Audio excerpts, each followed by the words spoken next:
Le point de départ de notre réflexion ce soir commence donc d'abord par les parachutes dans lesquels on se trouve. La semaine dernière, on a ouvert donc le livre de Shemot, qui est appelé le livre de Galut et Geoula, le livre de l'exil et le livre de la délivrance. Et on va constater que le clan d'Israël, au fond, va se retrouver dans un exil dans lequel va être au centre quelque chose qui est Avoda Kasha, c'est-à-dire l'univers du travail. C'est intéressant de voir qu'au fond, le lieu dans lequel le peuple juif va se construire, puisque l'Égypte est appelée Kour HaBarzel, le creuset dans lequel véritablement va émerger le peuple juif, dans ce lieu-là, l'élément qui va le caractériser va être donc cette notion de Avoda, c'est-à-dire cette notion de travail, avec un descriptif quand même assez précis de ce qu'ils vont faire. Chomer, Bilvenim, Avoda Bassadeh, ils vont donc mettre en place tout ce qui est nécessaire pour construire, ils vont faire en telle sorte qu'il y ait des briques, etc., etc. Et donc on nous parle sans arrêt de la notion de Avoda, Avoda, Avoda, de travail, de travail, de travail. Pourquoi est-ce que la Torah insiste-t-elle tellement sur la place que va occuper cette notion de travail à l'intérieur de l'Égypte? Et au fond, est-ce que cette dimension-là doit faire partie de ce qui va permettre au peuple d'Israël d'émerger? Est-ce que la confrontation au travail est un élément que l'on a besoin de vivre pour mieux comprendre ce que ça veut vouloir dire être le peuple d'Israël? Alors, tout d'abord, si vous le voulez bien, un retour dans l'histoire.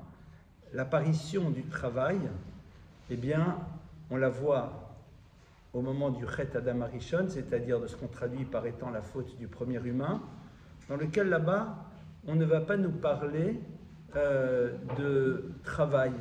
On va nous dire Bezéat apechatocha lechem, à la sueur de ta face tu consommeras ton pain, etc., etc. La première fois où le mot travail existe dans le texte de la Torah, c'est dans le Gan Eden, dans le jardin d'Éden, lorsque Dieu met Adam dans le jardin d'Éden. Le texte nous dit il l'a mis dans le jardin d'Éden, le Ovda ou le Shomra. Traduction littérale pour le travailler, ou le Shomra est pour le garder. Et là, évidemment, nos maîtres tout de suite s'arrêtent et disent mais c'est quoi cette histoire? Puisque tu vois bien que les versets par ailleurs nous décrivent un jardin d'Éden dans lequel Adam n'a rien besoin de faire. Donc c'est quoi cette idée-là de avoda, de travail? Et tout de suite, bien sûr, il nous ouvre sur notre perspective. La première fois où ce terme existe dans la Torah, il ne désigne pas le travail tel qu'on le conçoit, c'est-à-dire un investissement dans la réalité de la matière pour pouvoir produire quelque chose dont on va avoir besoin, mais pour procéder à ce qu'on appelle la avodat Hashem, c'est-à-dire être au service du Créateur en agissant comme il nous le demande et en préservant l'univers, c'est-à-dire en ne transgressant pas sa parole. Donc la première fois que le mot de avoda existe, il ne s'applique absolument pas à l'idée du travail tel qu'on le conçoit, c'est-à-dire de quelque chose qui est censé produire quelque chose dont on a besoin et que nous-mêmes allons faire émerger. Très bien.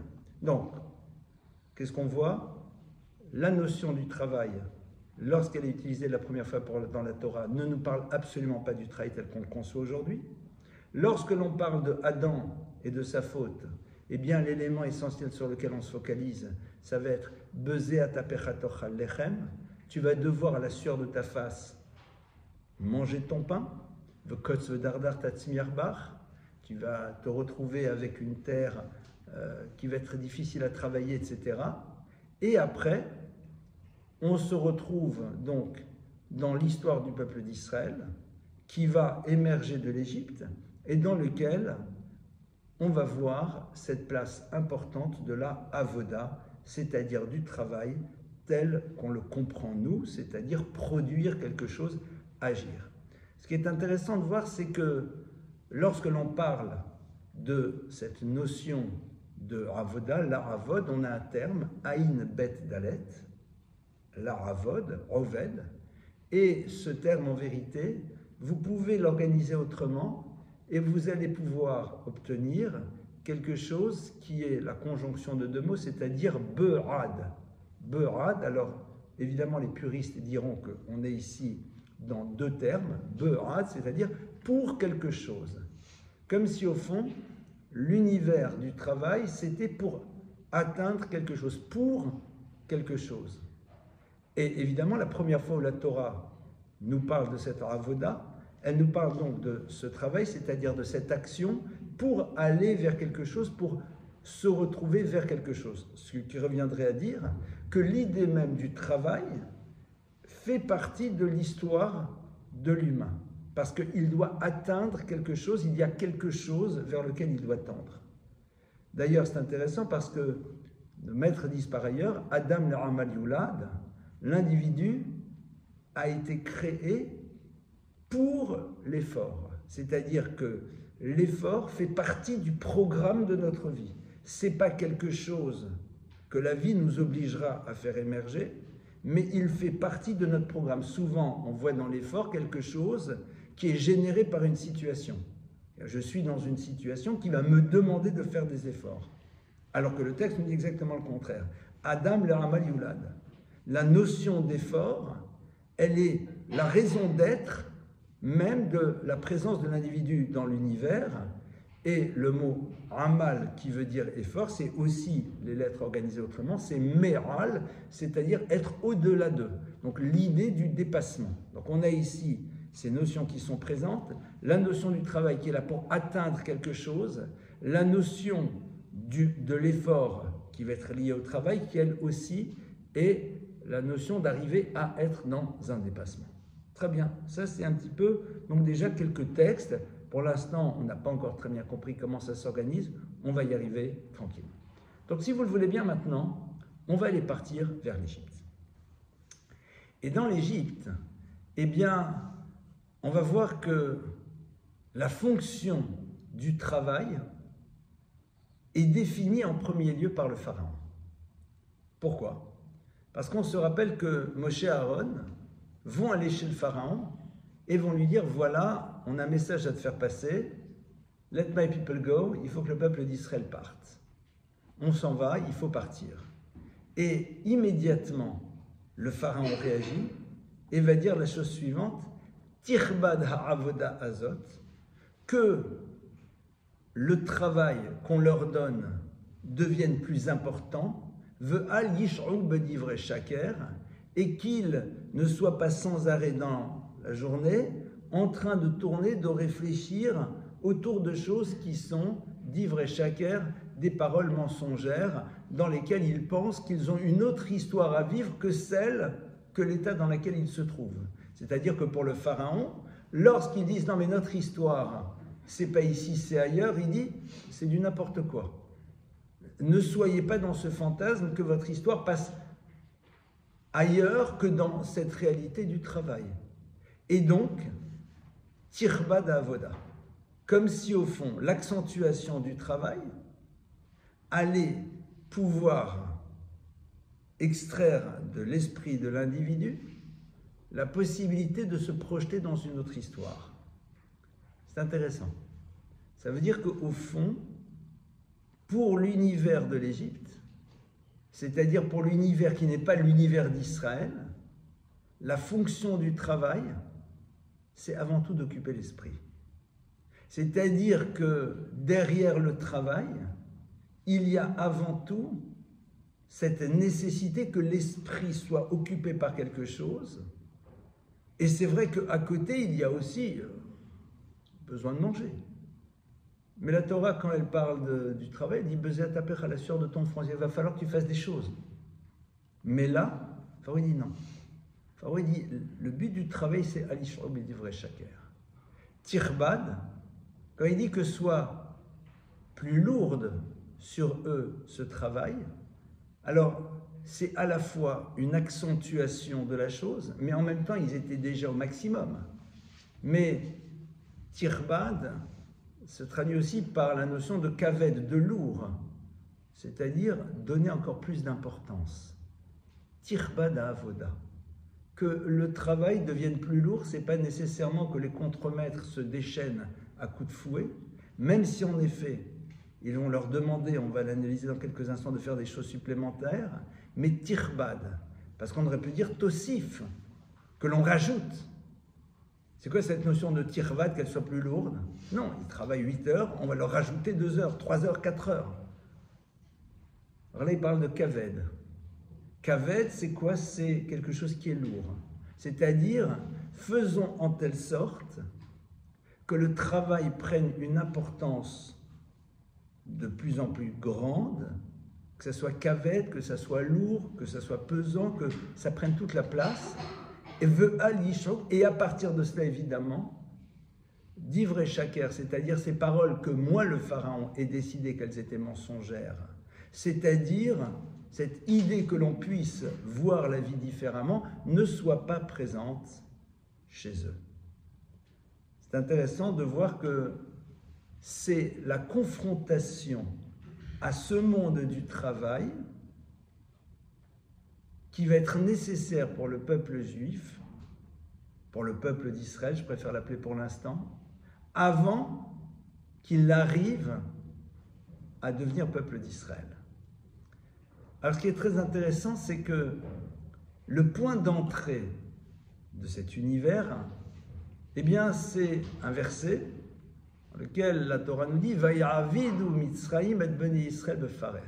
Vaya'avidu, alors on le traduit de manière inexacte, ils les ont rendus esclaves, non, Vaya'avidu, et ils les ont amenés au travail, ils ont fait en telle sorte qu'ils se mettent au travail, et bnei Yisrael, les enfants d'Israël, beparer avec parer.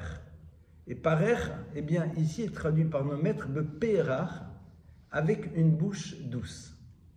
Et il y a un midrash qui est très intéressant. Le midrash nous dit que, au fond, qu'est-ce qu'ils ont mis en place comme stratégie? Alors il y a un premier midrash qui nous dit que, pour les amener au travail, le pharaon s'est mis lui aussi au travail, et il a dit, il faut y aller. Et tout le monde se dit, si celui qui est la référence s'y met, c'est qu'il faut qu'on y aille aussi. Traduction, on va au travail parce qu'on n'a pas envie de se sentir différent des autres. Alors qu'en vérité, pour le juif, il suffit d'acheter un billet de loterie. Dans l'absolu radical. Puisque, au fond, le travail, c'est quoi? C'est une amende. Les amendes, on préfère la minorer que la majorer. C'est une amende qui a été mise parce qu'à un moment, Adam n'a pas voulu être à l'écoute de la parole d'Hachem. Les amendes, comme les malédictions, on limite. La femme, on dit qu'au moment où elle donnera naissance, il y aura une souffrance. C'est pas interdit de se faire une péridurale. Traduction, on a le droit de limiter. Et de manière ultime, on va y revenir par la suite. Dans l'absolu, si tu dois juste faire quelque chose pour que ça fonctionne, achète un billet de loterie, c'est suffisant. La question est de savoir, est-ce que quand on le fait, on y croit réellement ou pas? Ça, c'est un deuxième sujet. Ce qui est sûr, c'est quoi? C'est que on amène dans le monde du travail, on convainc l'homme de travailler, parce que même le pharaon, il travaille. C'est-à-dire que c'est normal. C'est comme ça que ça doit être. Et donc, on y va parce que on n'a pas envie de se sentir différent. Traduit de manière autre, si demain je pouvais envisager vivre sans avoir besoin de travailler, est-ce que je le ferais? C'est pas sûr. C'est pas sûr parce que comment est-ce qu'on me verrait, quelle serait la lecture qu'on ferait de ce que je suis? C'est la raison pour laquelle bon nombre de femmes se sentent mal de ne pas travailler, même si elles pourraient ne pas le faire, parce qu'on travaille. Alors qu'en vérité, ce que tu fais à la maison pour construire un foyer, qui est une œuvre incroyable, c'est hautement plus puissant que l'immense majorité de ce que tu vas faire dans ton travail. Parce que là, tu crées l'éternité, parce que là, tu crées un équilibre, parce que là, tu crées une harmonie. Aujourd'hui, on te dit non, c'est pas une œuvre. Le foyer, c'est défini aujourd'hui, vous savez comment, comme étant une charge mentale. C'est ça les mots qu'on utilise. C'est une charge mentale. Ça vous donne envie d'y aller. Hein? Et bien sûr, quand vous prononcez les mots que je prononce, les wokistes de tous bords vous diront, vous êtes encore dans... Ok. Why not? Que les gens se fassent plaisir. Mais quelque part, c'est intéressant. Ça ne se fait pas de ne pas travailler. Ça ne se fait pas de ne pas travailler. Ça, c'est le point de départ. Mais paraître, c'est très doux parce que, au fond, au contraire, on est comme tout le monde. Ça, c'est la première lecture. On va y revenir dans quelques instants. Et même si je conçois que le détour que j'ai fait par le travail féminin peut surprendre, j'en parle d'autant plus facilement que mon épouse et nos filles travaillent, ont fait des études, et même plusieurs cursus en parallèle, donc je n'ai pas ce problème, dans le sens où, une forme de justification d'une histoire personnelle, parce que parfois, j'aime bien le mettre en mots, ce que les gens parfois n'osent pas dire, donc je préfère le dire, mais derrière ça se pose la question de la normalité. Or, justement, pour la Torah, il y a une anormalité dans le travail. C'est pas comme ça que c'est censé être. Seconde stratégie, parce qu'au fond, aujourd'hui, on pense notre relation au travail à travers ce que la civilisation nous a défini.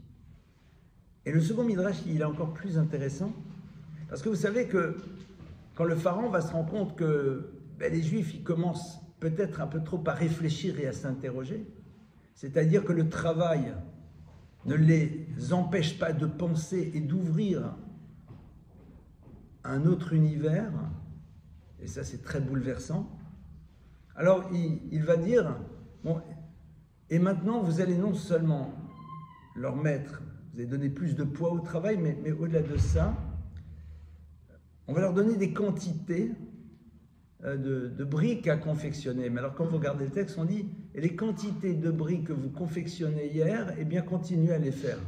De quoi on parle? Le Midrash, il est passionnant. Il dit en vérité, c'est quoi aussi cette pérach? Il disait, alors je donne des prix, hein. Il dit, une brique c'est 10 cents. Donc 10 briques c'est 1 euro. Donc 100 briques c'est 10 euros, etc.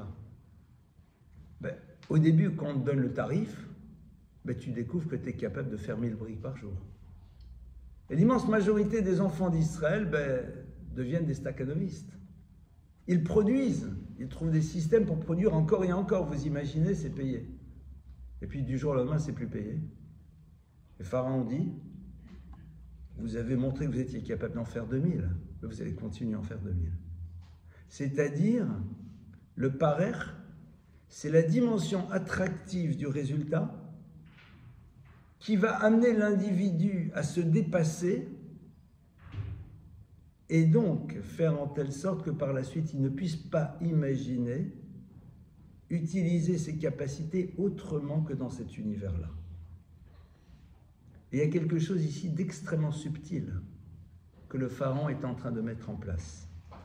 Il est en train de dire à l'humain, je vais te montrer combien ce travail peut t'apporter, et à partir de cela, eh bien c'est vers cela que tu vas devoir te tourner. Tu n'as plus le choix maintenant d'utiliser ton énergie pour autre chose que ce qui est quelque chose qui s'appelle le domaine du travail dans lequel tu vas produire ces briques et tout le reste.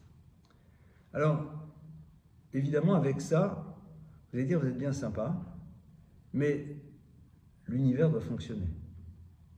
Il faut bien en effet qu'il y ait des maisons, il faut bien qu'il y ait toutes sortes de choses. Et à ce niveau-là, les maîtres du Talmud vont être très clairs. Ils vont dire, mais encore heureux qu'il y a dans l'univers des gens qui ne réfléchissent pas, car s'ils n'étaient pas là, comment fonctionnerait l'économie? C'est assez bouleversant. Ça veut dire qu'à un moment, eh bien, on ne peut pas espérer dans cet univers des personnes qui réfléchissent en permanence et qui donc auraient un rapport différent au monde du travail. Ça veut dire quoi?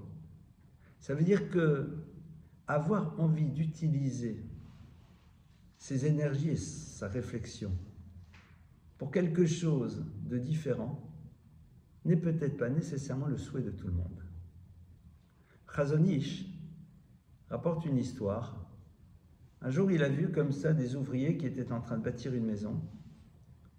Et la livraison de briques, de béton, de ciment, que sais-je, n'avait pas été là.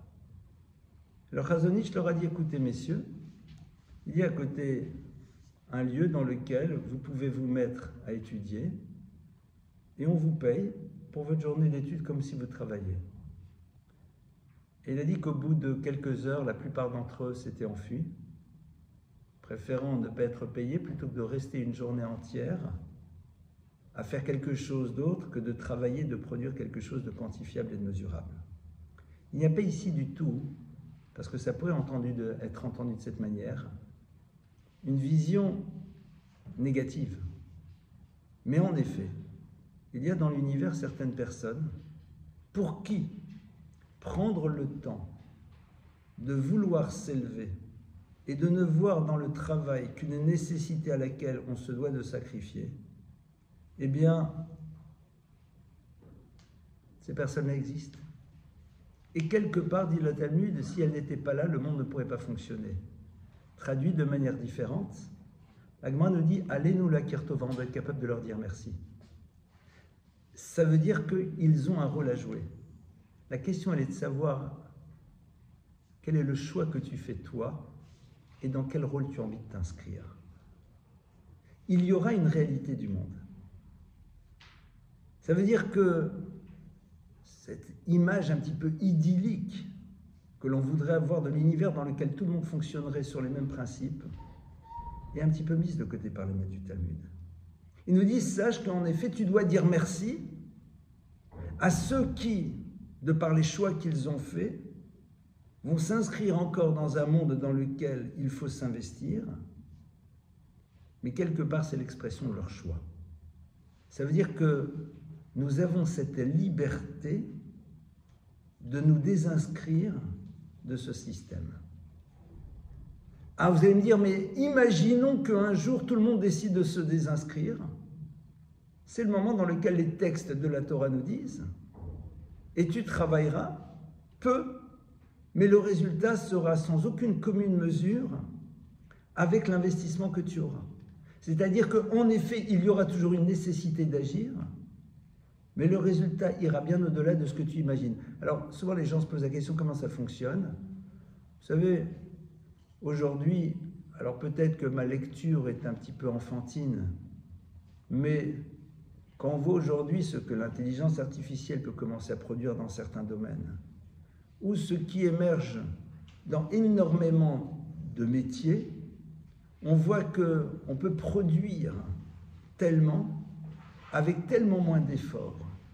Ce n'est pas pour rien au passage, si on réfléchit, que la société a besoin de proposer tellement de divertissement, car nous allons de toute façon nous retrouver dans un monde dans lequel l'investissement au travail sera de moins en moins important. Il faudra bien utiliser le temps qui sera mis à notre disposition. Ça veut dire que cette idée-là que la Torah propose, qu'à un moment, eh bien en effet, les choses ne demanderont pas autant d'efforts, fait partie d'une réalité que l'on est en train de découvrir. Et évidemment, la question qui se pose, c'est si aujourd'hui nous sommes un petit peu dans les prémices de cette période, quel est le choix que nous allons décider de faire, nous, qui nous inscrivons tous dans ce monde du travail, chacun dans son univers, d'utiliser ce prélude à l'époque messianique. Ça veut dire que l'époque du Mashiach, c'est l'époque dans laquelle, en effet, on se retrouvera avec une possibilité d'obtenir en quelques instants ce qu'il nous fallait des heures pour avoir. À partir de là, se pose la question de la relation au temps qui sera mis à notre disposition. Et le pharaon l'a bien compris, puisque le pharaon a compris que dès le moment où le temps serait à la disposition du peuple, alors il serait confronté à ceux qui proposent une autre vision du monde, qui parlerait de liberté, qui parlerait de servir Dieu, qui parlerait de la manière dont le peuple d'Israël voit la vie. Et ça, c'est quelque chose qui est impossible. Pourquoi? Parce que rappelons que l'univers du Pharaon, c'est quoi? C'est l'univers de l'Égypte. Or, l'Égypte en hébreu se dit Mitzraïm. Mitzraïm vient de la racine Meitzar. Meitzar, ça veut dire quoi? Un enfermement, un lieu fermé. C'est-à-dire, c'est un monde dans lequel je ne suis pas prêt à m'ouvrir à une autre lecture de l'existence que j'ai jusqu'à présent. Or, cette lecture nouvelle peut se créer dès lors que j'ai le temps d'y penser. Et dès le moment où le peuple d'Israël a le temps d'y penser, il commence à y penser. Alors le Pharaon dit « Tirba d'avoda ». Il faut que le travail devienne pesant, c'est-à-dire qu'il devienne quelque chose qui a de plus en plus d'importance aux yeux des gens, parce que sinon, ils vont se retrouver ailleurs. Ça, c'est donc cette première partie que le peuple d'Israël va vivre. Ce qui va se passer, c'est que on va se retrouver donc avec un peuple d'Israël qui est confronté maintenant à cette obligation de travail. Pourquoi? Parce que ça a commencé avec cette difficulté de la différence. Nous n'allons pas être dans la différence dans un monde dans lequel le travail est quelque chose qui a une valeur en tant que tel et n'est pas là juste pour pouvoir produire, parce que le Pharaon n'a pas besoin de travailler. Donc s'il travaille lui aussi, c'est qu'il veut nous montrer l'importance de la chose en tant que telle. Le travail est un élément qui t'identifie, le travail est un élément qui te donne une place dans la société. Le travail est quelque chose qui est une valeur en tant que telle, et non pas juste pour produire un résultat, parce que c'est le Pharaon qui travaille, or lui n'a pas besoin de travailler. Et la seconde chose, c'est après tu as vu tout ce que tu peux produire, alors vas-y. Maintenant qu'on en est là, le peuple juif n'a plus le choix. Il se retrouve coincé à l'intérieur de quelque chose. Et là, arrive Moshe. Et Moshe, justement, il est celui qui va nous aider à sortir de ça. Mais comment est-ce qu'on l'appelle Moshe? On l'appelle aussi celui Avdi, Zichru Torat Moshe Avdi. Rappelez-vous la Torah de Moshe, Avdi, mon serviteur. Un serviteur, qu'on le veuille ou pas, c'est quelqu'un qui travaille pour quelqu'un d'autre. Avdi vient de la racine Avoda. C'est intéressant, alors que Moïse, c'est un prophète. Le terme de prophète n'est pas utilisé pour lui. On parle de Moshe Eved. Moshe dit oui, bien sûr, on est là par rapport à une réalisation qu'on doit mettre en place. Mais il ouvre vers l'expérience nouvelle d'un travail qui va être tourné vers autre chose. Il dit, le clan d'Israël, maintenant, vous avez cette expérience de ce que veut dire donner la totalité de vos énergies pour quelque chose. Mais maintenant, on va le faire, mais dans une autre direction. Et quand Moshe arrive et annonce au peuple d'Israël quel est le projet, au fond, qui les concerne, le texte dit quelque chose de terrible. Et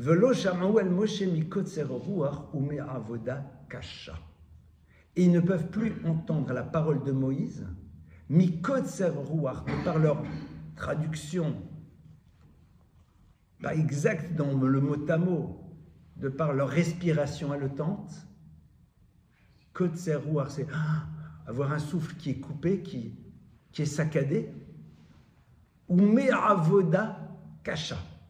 Et de par le travail caché, kasha qui est quelque chose qui est dur. Mais caché, c'est dur dans le sens rigide. Lorsque vous dites une chose, elle est cachée, elle est dure, elle est rigide. C'est en opposition avec le terme de rach, de souple. Quelque chose qui est rigide. Je ne comprends pas. Vous êtes maintenant dans la souffrance. Il y a quelqu'un qui arrive et qui vous annonce des lendemains qui chantent. Il y a marqué Velo Sham'ou. Il n'y a pas marqué Velo Eminou. Ils n'y ont pas cru parce qu'à la limite, le gars il arrive et dit demain on rase gratuit. On dit bon d'accord, c'est bon, on nous l'a déjà fait le coup. D'accord? Mais Moshe n'arrive pas. Il leur annonce le futur. Alors vous l'avez mis, nous, ils n'ont pas cru. Il est venu, ah, les copains, je fais un meeting, je vous annonce, etc. Bon, ok, il raconte. Mais nous, on ne croit pas comment tu veux qu'on s'en sorte. C'est quand même 210 ans qui sont là-dedans, quoi. C'est lourd. Pourquoi il dit nous raconter? C'est terminé. Il y a v'lo chaman. Il n'écoute pas. Pourquoi tu n'écoutes pas? Et on te dit, mikot serwa chumavodakasha. Alors bien sûr, nous, on peut faire cette première lecture qui sont tellement... Non. Cette respiration haletante, c'est chaque fois que tu reprends ton souffle, c'est pour pouvoir repartir de nouveau vers la même chose. Quand quelqu'un est en train d'haleter, d'accord, il est concentré sur l'instant. Demandez à quelqu'un de faire quelque chose, il ne peut pas. Il est là, il est dans une absence totale de mouvement autre que cette respiration. D'accord? On est dans un film de Charlie Chaplin, n'est-ce pas? Vous voyez lequel, non? Comment il s'appelle? Allez, un peu de culture générale. Les temps modernes. On est dans les temps modernes. Velo chaman.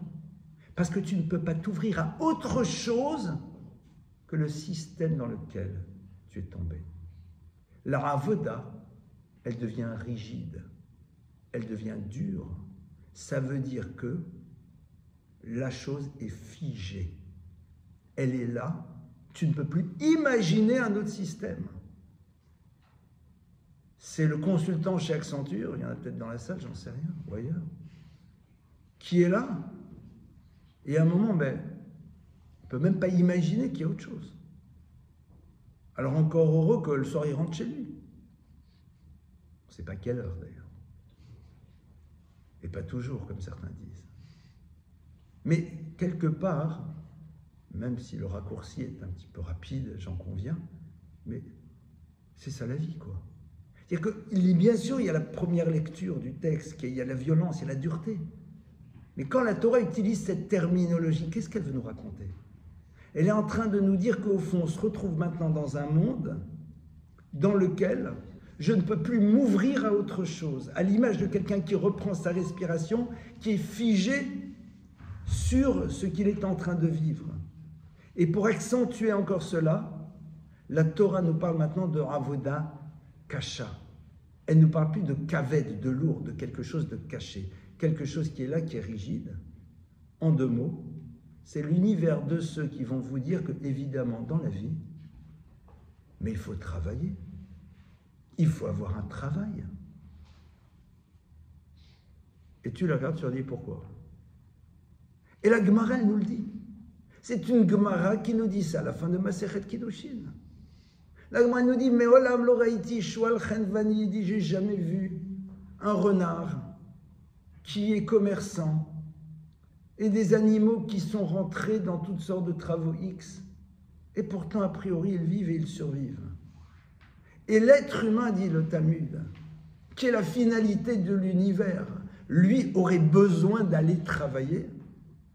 Et là, chez qui partit ça, il dit le Talmud, mais parce que nous, à un moment, on est passé à côté de l'action réelle qu'on aurait dû avoir dans le monde. Alors c'est vrai que, évidemment, ces paroles, elles font hurler. La Gemara dit, mais maintenant, tu n'as pas le choix, il va falloir travailler. Mais quelque part, à un moment, c'est cette évidence que tu dois ôter de ton esprit. C'est pas normal. C'est pas normal. On a besoin de compétences, on a besoin de médecins. Mais c'est un acte de recette, c'est un acte de don. Il faut qu'il y ait des personnes qui sachent comment on s'occupe des autres. Donc pour ça, ils doivent apprendre quelque chose. Mais de la même manière que pour aider quelqu'un spirituellement, tu dois apprendre la Torah. Alors certains apprennent la Torah et la médecine, ça peut être Maïmonide. Mais parce que tout simplement, c'est un acte de chesed. C'est un acte de don. Maintenant, on n'a pas le choix, il faut le faire. Mais ce qui est très intéressant, c'est que la Gemara est là pour nous dire, mais sortir d'Égypte, dans la relation au travail, c'est être capable à un moment de se dire que l'Égypte a réussi à un moment à amener le peuple juif, mikot savoir, de ne plus imaginer autre chose.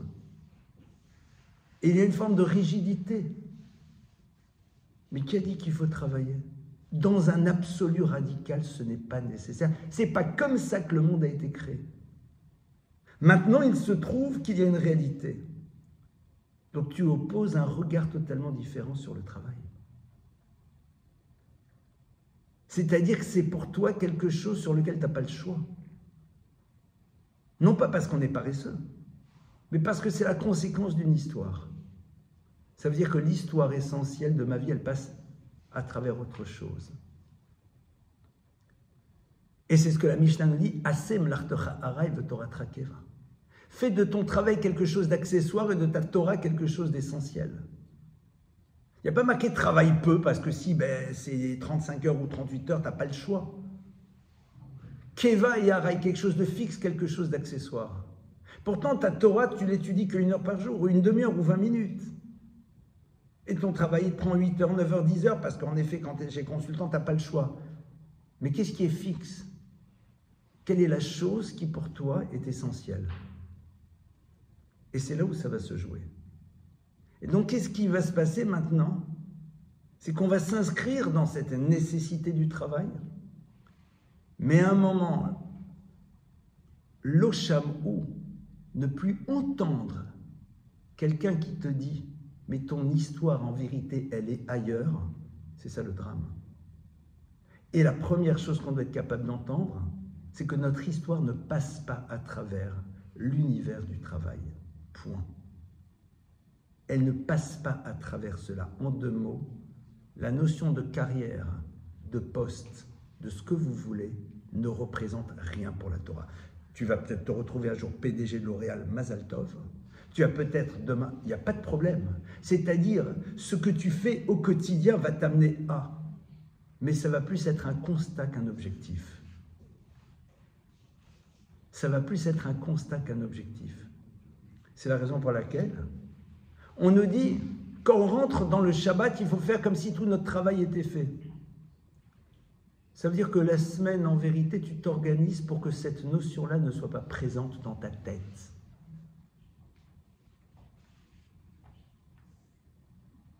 Évidemment, c'est un autre regard sur les choses. La question, elle est de savoir, c'est est-ce qu'on sort d'Égypte. Et on voit que le problème du peuple juif, ça va être différent. Vous avez vu comment le pharaon, il a réussi à créer ça. Il t'a dit, mais regarde tout ce que tu es capable de faire. Alors continue à le faire maintenant. Bon, là, en l'occurrence, il ne va plus être payé. Mais ça veut dire quoi ne plus être payé? C'est-à-dire, c'est le travail en tant que travail. Je produis, je fais. Tu as raison. Mais peut-être que maintenant, ça doit se passer ailleurs. La Gemara continue dans Kiddushin, elle dit donc maintenant, concrètement, on est dans ce travail. Pour la Torah, faire carrière, ça ne veut rien dire. Rien. Ça ne représente rien. Tu feras le constat d'une carrière, mais tu ne cherches pas à faire une carrière. Alors c'est vrai que quand tu es doué, quand tu commences à travailler, la Gemara nous dit tout ce que tu as dans la main pour faire, tu le fais avec toute ton énergie. Donc si déjà tu apprends le mieux possible ce que tu dois savoir, parce que si déjà tu le fais bien. Parce que la notion d'excellence, elle doit exister partout. Parce que je ne peux pas inscrire la dimension de l'excellence dans des domaines et la désinscrire ailleurs. Parce que l'excellence, c'est consacrer la totalité de nos énergies à ce qu'on est en train de faire à l'instant T. C'est ça. Habiter pleinement ce que je suis censé faire. C'est l'excellence dans ton plat de pâtes, c'est l'excellence dans la programmation de ton truc, c'est l'excellence dans ton sourire vis-à-vis de ton conjoint, c'est l'excellence dans tous les domaines. Au moment où tu le fais pleinement. Sinon, tu es un voleur. Parce que tu n'as pas utilisé l'énergie que tu devais utiliser à cet instant T par rapport à ce que ça devait être. Et ça, on l'apprend d'où? On l'apprend de quelqu'un qui s'appelle Hanor, qui justement, on dit que qu'est-ce qu'il faisait? Il était celui qui était cordonnier. Et on dit qu'il, au moment où il cousait ses chaussures, il se connectait au nom du divin. Alors certains vont aller sur Internet pour voir comment ça se situait dans la série Ça plane pour moi. C'est beaucoup plus qu'un 19 mètres. Au moment où il cousait de la plus belle manière qui soit pour faire son travail dans l'excellence. Et c'était en cela où il était connecté au divin parce que il utilisait cette capacité par rapport à ce qui était nécessaire pleinement. Ça voulait dire que s'il habitait pleinement l'instant qu'il était en train de vivre, alors il ferait la même chose pour le reste, et plus particulièrement dans sa relation au monde et à Dieu. Maintenant, la Gemara te dit, tu n'as pas le choix, maintenant il va falloir travailler. Et ce qui est très intéressant, c'est que le Talmud va nous dire alors qu'est-ce qu'on fait. Et le Talmud nous dit que Chayav Adam, l'être humain, a l'obligation d'apprendre à son fils, entre autres, un travail. Pourquoi, dit la Gemara? Parce que si tu ne lui apprends pas un travail, tu lui apprends à être voleur. Ça veut dire quoi? Ça veut dire que le bonhomme qui n'a pas de travail, évidemment, il va devenir un bandit des grands chemins. Il faut avoir quand même les capacités, l'envie et pas trop peur de la police quand même. La Gemara te dit non, c'est quoi quelqu'un qui vole? Un voleur, c'est quelqu'un qui utilise un système de facilité pour obtenir ce qu'il veut. Or, on a vu que Adam l'Eramal Yulad, qu'on ait été créé pour l'effort. Apprendre un travail, c'est dire à l'individu, dans ce que tu vas faire, la notion d'effort devrait être présente. Maintenant, ce qui sera génial, c'est que comme tu vas faire des efforts, tu vas réaliser que tu fais en 1 heure ce que d'autres font en 5 heures. Et tu disposeras de 4 heures pour apprendre la Torah ou pour t'occuper des autres. Parce que cette notion-là, elle doit être présente. D'ailleurs, souvent, c'est ce qu'on retrouve. Vous savez qu'en Israël, il y a beaucoup de structures qui se sont ouvertes pour former des jeunes, des yeshivot, qui ont étudié 3, 4, 5, 8, 10 ans pour qu'ils s'inscrivent dans le monde du travail. Et les programmes d'apprentissage ont été quasiment divisés par 2. Parce que les enseignants se sont rendus compte qu'ils avaient face à eux des gens, mais quand on bosse 1 heure, on bosse 60 minutes. Quand on apprend, on apprend. Quand tu constates que c'est ça, quelque part, tu réalises que le bonhomme, au bout d'un quart d'heure, d'une demi-heure, il a dit « nous ». C'est quoi la suite? C'est impressionnant. Parce que justement, c'est cette idée-là qui doit être présente. Alors, maintenant, quand tu vas l'amener, puisqu'en tant que père, tu as l'obligation, tu as la responsabilité, justement, d'inscrire cette dimension chez l'enfant. La Gemara nous dit, le monde a besoin de parfumeurs et l'univers a besoin de tanneurs de peau. Heureux soit celui qui a réussi à apprendre à son enfant à être parfumeur. Ça veut dire quoi? Alors tout d'abord, de manière ultra pragmatique, dans un voyage que j'avais fait il y a quelques années, j'en ai fait d'autres depuis, mais un des premiers au Maroc, je crois que c'était à Marrakech, on est parti visiter la tannerie. Mais pas la tannerie pour les touristes, la tannerie, la vraie quoi. D'accord? Et c'est incroyable. D'abord parce que, quand vous avez étudié un tout petit peu le Talmud, vous retrouvez exactement ce que le Talmud décrit dans tout le principe du tannage des peaux, c'est passionnant à voir. Et en même temps, évidemment, vaut mieux arriver qu'une pince à linge sur le nez, parce qu'au niveau des odeurs, c'est moyen. C'est assez impressionnant. D'accord? Et le texte nous dit, heureux, alors, ça veut dire quoi? Au fond, dans les 2 cas, il y a quelque chose de particulier. Parce qu'on aurait pu dire, heureux celui qui apprend à son fils à être parfumeur. Ou alors on aurait pu dire, faire en telle sorte de ne pas l'amener vers l'univers de la tannerie. On dit non, le monde a besoin des 2, heureux celui. Donc c'est-à-dire qu'on met, mais c'est quoi le point commun entre les 2? C'est ce que tu laisses comme trace une fois que tu n'es plus dans ce monde du travail. C'est-à-dire, comment tu es identifié dans le monde lorsque tu sors du travail. Traduit de manière différente. C'est quoi une mauvaise odeur? Une mauvaise odeur, c'est quelque chose qui fait que l'on va s'écarter de toi. Une bonne odeur donne envie de rester dans une proximité. La question, elle est de savoir qu'est-ce que le travail va faire de l'individu. Parce que vous ne pourrez pas, dans le monde du travail, avoir des postures et désinscrire ces postures lorsque vous allez sortir à l'extérieur. Parce que quand tu as appris à être dur, tu deviens dur. Quand tu as appris à juger négativement, tu juges négativement. Quand tu as appris à voir ton intérêt en premier lieu, tu continues à l'avoir. Tu ne peux pas, à un moment, créer une forme de rupture entre la manière dont tu fonctionnes dans l'univers du travail et ce que tu vas dégager par la suite dans le monde dans lequel tu te trouves.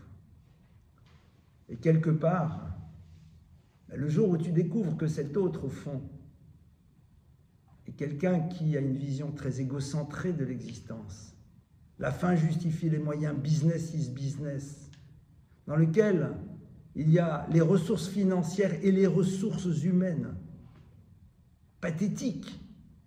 C'est-à-dire que je donne le même nom à un objet inanimé et à un être vivant. C'est des ressources. Là, ça s'appelle finance et là, ça s'appelle humain. Ce terme me fait bondir. Mais si c'est comme ça que tu vois l'autre, ben tu continues à le voir à l'extérieur de cette manière.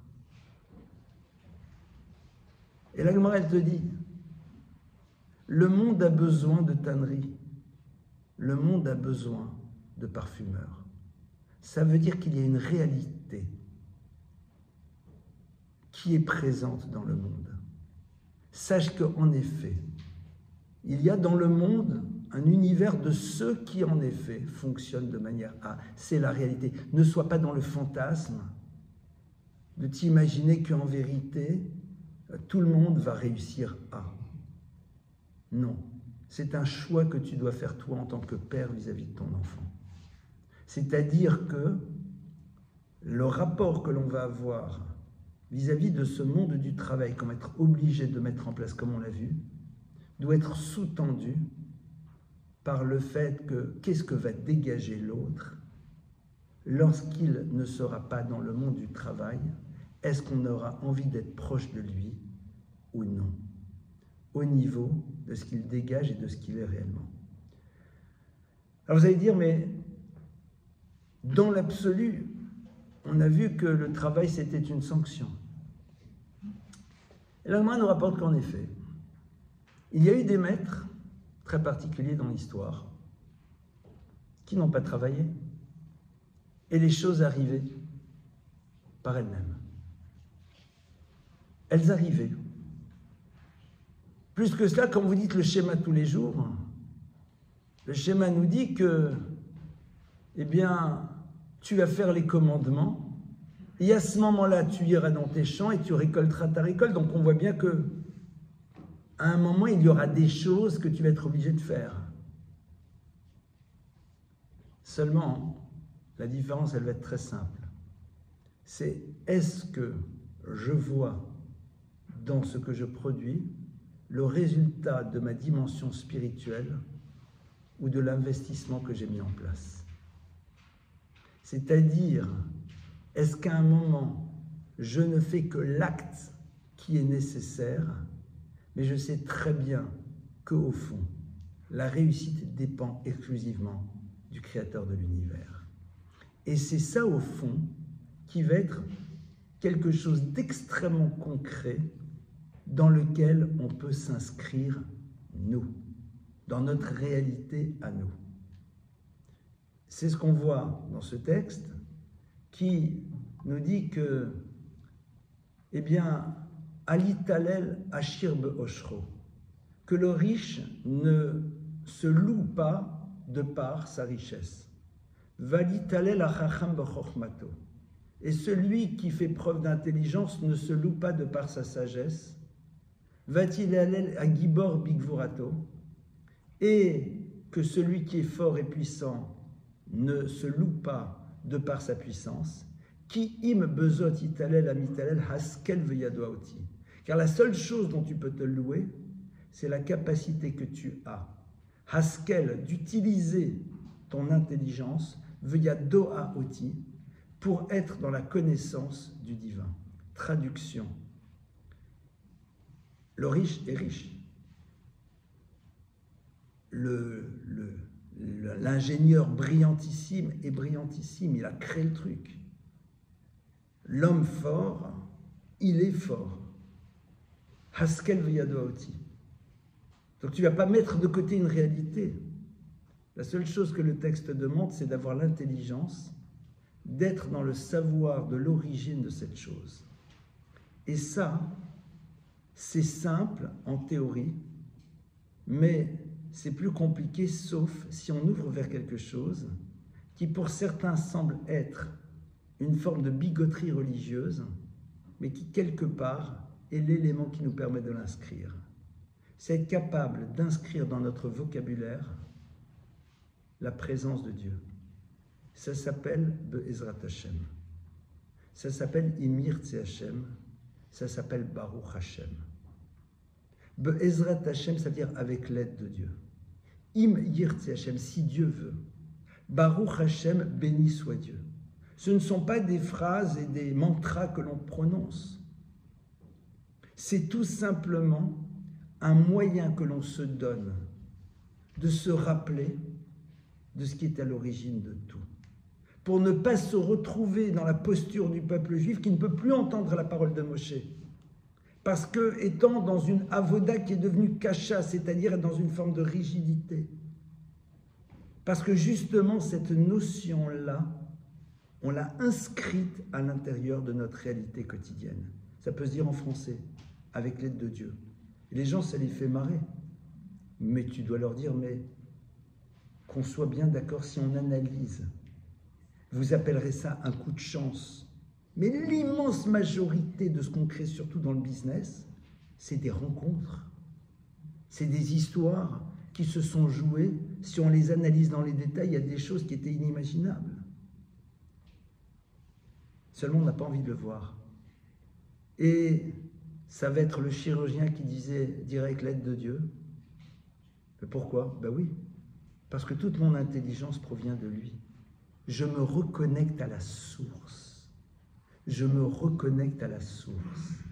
Se reconnecter à la source, ce n'est pas mettre de côté ma réalisation, mais de savoir que je ne peux m'enorgueillir que de la capacité que j'ai eue d'utiliser de manière optimale les outils que Dieu a mis à ma disposition. De ça, je peux être fier. De ça, je peux être content. D'avoir su non seulement identifier, dans un premier lieu, mais utiliser de manière optimale les qualités que Dieu a mis à notre disposition. Et ça me fait penser à l'histoire suivante d'un des très très grands maîtres de Torah du début du siècle dernier, donc, qui rencontre un jour un de ses condisciples, qui était devenu poète, mais un poète non pas maudit, un poète publié qui gagnait même sa vie à travers sa poésie, donc c'est pas mal. Et il le regarde, il discute et il lui dit, tu vois, nous avons ensemble été dans le même lieu d'études, qui était Vologine. Vologine, c'était la Rolls des yeshivot. Vologine, c'était la yeshiva où les esprits les plus brillants se retrouvaient. Un niveau d'études exceptionnel. Nous avons étudié ensemble, ça veut dire que et toi et moi, on avait oublié d'être bêtes. Mais il se trouve qu'au moment où je te parle, je suis devenu moi maintenant un des enseignants de cette yeshiva. Et dit, je compose aussi de temps à autre des petites poésies.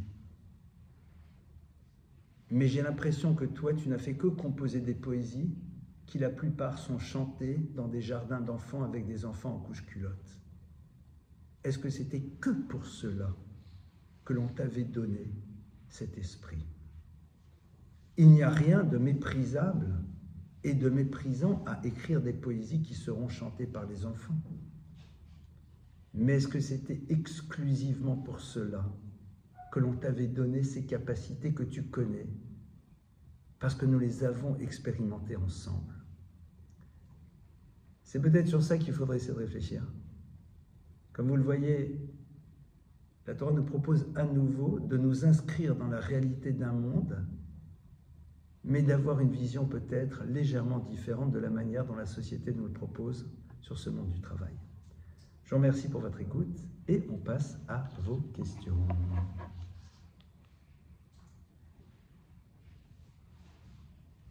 À vous les questions.